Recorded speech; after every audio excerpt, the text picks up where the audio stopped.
Chilli powder అన్ని రకాల వంటలకు పచ్చళ్లకు సరైన chilli powder. No colour no chemicals. సినిమాని గడప దగ్గరే వదిలేసి రావడం శోభన్ బాబు గారికి అలవాటు. అంతేనమ్మా, అంతే. ఇంటి దగ్గర కూడా ఎక్కువ అసలు మాట్లాడరు. ఏదైనా కొత్త ప్రొడ్యూసర్ అడ్వాన్స్ చేయడానికి వచ్చినప్పుడు, లేకపోతే కొత్త డైరెక్టర్ స్టోరీ చెప్పడానికి వచ్చినప్పుడు, అంటే కొత్త సినిమాకి కొత్త డైరెక్టర్ అంటే ఇప్పుడు గోదావరి గారు చాలా సినిమాలు చేస్తుంటారు. మళ్ళీ కొత్త సినిమా చేసేటప్పుడు కొత్త స్టోరీ కదా, జస్ట్ అప్పుడు ఆ సమయంలో మాత్రమే ఇంటికి సంబంధించినప్పుడు ఇంటి దగ్గర జస్ట్ తెలుసుకుంటారు.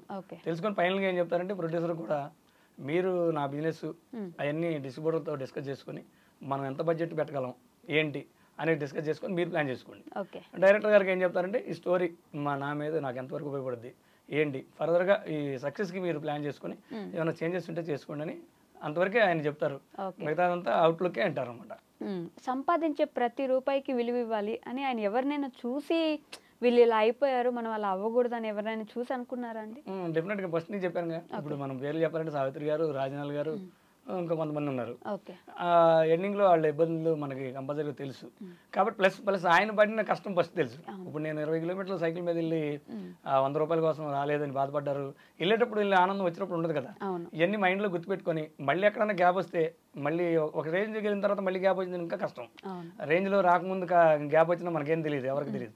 ఒక రేంజ్ వచ్చాక గ్యాప్ వస్తే ఆ కష్టాన్ని ఎలా భరించాలి అనే భయంతో ఏంటంటే మ్యాక్సిమం ఆయన అవకాశాలు అలా వచ్చినాయి, డబ్బు అలా ఉంది కాబట్టి ఎక్కడెక్కడ 90% సేఫ్లో పెట్టుకొని రిటర్న్స్ తీసుకోగలిగారు ఇది రిటైర్మెంట్ అయ్యానికి.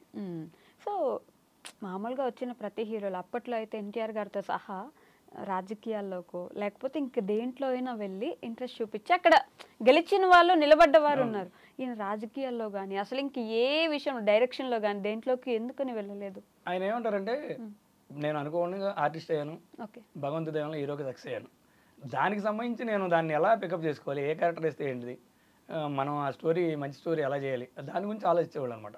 ఇప్పుడు మనకి ప్రాపర్టీ విషయాల్లో కూడా హ్యాపీగా సెటిల్ అయిపోయాం, ప్రశాంతంగా ఉన్నాం. మనం ఇప్పుడు పొలిటికల్కి వెళ్ళామనుకోమా, పొలిటికల్లో ఉన్న ఇబ్బందులు చాలా ఉంటాయి.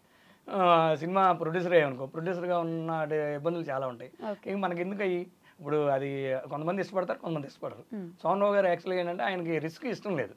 దాంతో ఇప్పుడు రిస్క్ ఎందుకు ఇష్టం లేదనేది కూడా నేను 100% చెప్పగలను. సక్సెస్ అనేది పర్సంటేజ్ తక్కువ ఉంటుంది కాబట్టి మళ్ళీ మనం రిస్క్లోకి ఎందుకు. ఇప్పుడు ఎవరైనా చెప్పాక ఇందాక కొత్త ప్రొడ్యూసర్ ఎవరైనా వచ్చినా కూడా ఆయన దగ్గర ఆయనతో సినిమా తీయడానికి వచ్చినా కూడా నా మార్కెట్ ఎంత ఉంది ఏంటి, బడ్జెట్ ఎంత పెట్టగలుగుతాం, ఈ స్టోరీకి ఏ హీరోయిన్ అయితే బెటర్ ఉంటుంది, ఏ డైరెక్టర్ అయితే బెటర్ ఉంటుంది, అన్ని జాగ్రత్తగా ఆలోచించుకుని తర్వాత నాకు అడ్వాన్స్ ఇవ్వండి అని చెప్పేవాళ్ళు. ఎందుకు అలా చెప్పేవాళ్ళు అంటే, తర్వాత సోమన్ బాబు గారితో సినిమా తీసాం, అరే మళ్ళీ ఫ్లాప్ అయిందే, మనం లాస్ అయిపోయామనే భయం ఆయన గురించి అలా అనుకుంటారని కూడా ఉంటుంది అనమాట. రెండు సినిమా తీయడానికి వచ్చిన వాళ్ళకి కూడా ఫస్ట్ చెప్పేది అంటే, సెకండ్ ఇన్కమ్ ఏదన్నా ఉంటేనే తొందరపడి వచ్చినా మనకి భయం ఉండదు, ఇది ఇక్కడ సక్సెస్ అవ్వకపోయినా ఆ ఇన్కమ్ ఉపయోగపడుద్ది. అందుకనే ఇక్కడ నుంచి ఇక్కడ ఎదిగే వాళ్ళు చాలా మంది ఉన్నారు. ఇది ప్రొడక్షన్ మేనేజర్లు కొంతమంది ప్రొడ్యూసర్లు అయ్యారు, కొంతమంది అలా ఇక్కడ డైరెక్షన్ డిపార్ట్మెంట్ ప్రొడ్యూసర్లు అయ్యారు. ఇక్కడ ప్రొడ్యూసర్లు అయితే వాళ్ళకి కొంత అవగాహన ఉంటుంది. కొత్తగా వచ్చే వాళ్ళకి రియల్ ఎస్టేట్ వాళ్ళు లేకపోతే ఎక్కడ వాళ్ళు ఆ రోజుల్లో రియల్ ఎస్టేట్ లేకపోయినా కొన్ని రకరకాలుగా వచ్చేవాళ్ళు ఉంటారు కదా, వాళ్ళకి కొన్నాళ్ళు అలవాటు అయిన తర్వాత జాగ్రత్తలు తెలుసుకొని సినిమా తీయండి అనేవాడు అనమాట. ఓకే, మాట పరంగా మాత్రం ప్రతి ఒక్కరికి హెల్ప్ చేసేవారు.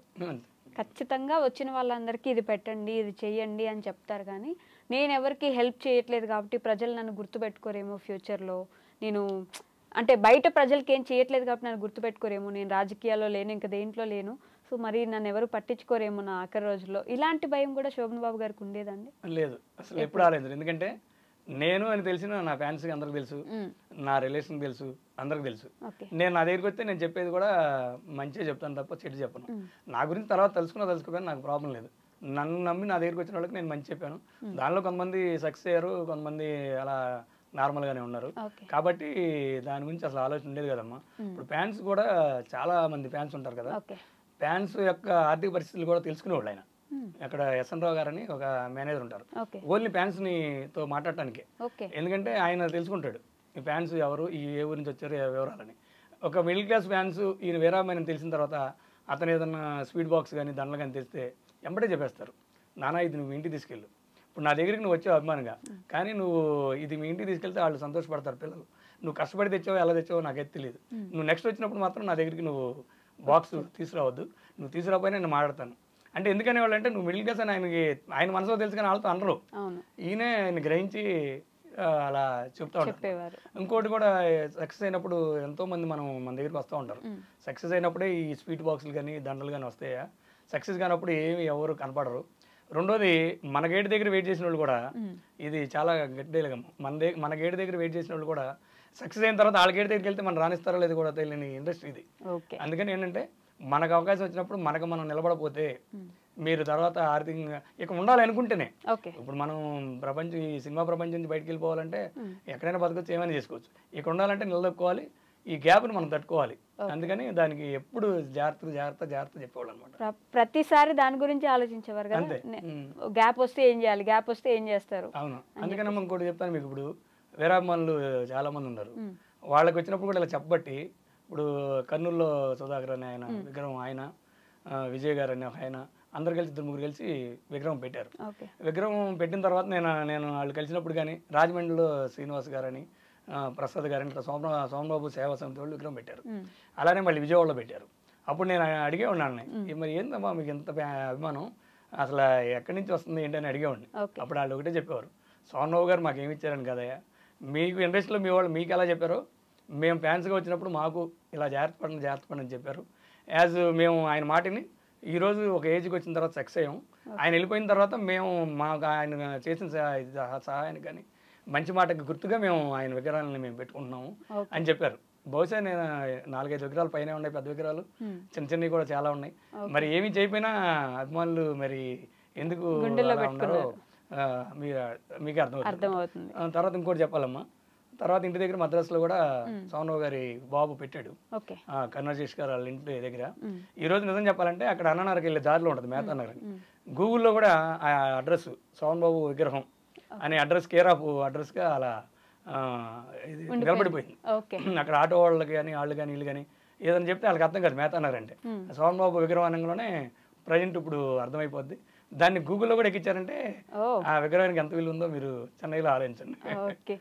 నిజంగా ఆయన గురించి మళ్ళీ ఒకసారి వెనక్కి వెళ్ళి ఆ మధుర జ్ఞాపకాలు కానీ, ఆయనతో ఉన్న సన్నివేశాలు కానీ, సందర్భాలు కానీ మీరు చెప్తుంటే ఒక్కసారి మేము కూడా ఆయనతో పాటు జర్నీ చేసిన ఫీలింగ్ వచ్చిందండి. Thank you so much. ఆయన గురించి ఎన్ని విషయాలు వివరంగా మాకు చెప్పినందుకు ధన్యవాదములు. మీకు కూడా థ్యాంక్ యూ అమ్మా. డ్రీమ్ వారికి కూడా థ్యాంక్ యూ.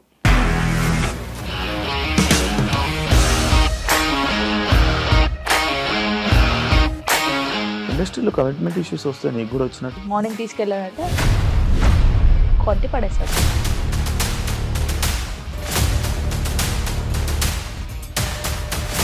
ఒక్కళ్ళు కూడా చూడలేదు ఈ సినిమా అని చెప్పడానికి కూడా చాలా ధైర్యం కావాలి. అది నిజం కదా, దాంట్లో ధైర్యం ఏంటి? ఇది నెక్స్ట్ డే ప్లేట్ మార్చేస్తే తప్పు కదా. As of now we are comfortable this అని నేను అనుకుంటున్నాను. రష్మిక గారిది మీది ఒకే ఊరు అంట కదా. నీకు కోపం వచ్చిందంటే బాగా తిట్టేత్తరా? తిట్టేద్దామండి. నిజంగా గేమ్ ని ఎలా చేంజ్ చేయగలిగారు? ఏపీఎస్ఎఫ్సి వాళ్ళకి 6 నెలల్లో నేను 6 లక్షలు కట్టా. బిజినెస్ చేయాలనుకుంటే it is as difficult as riding a tiger.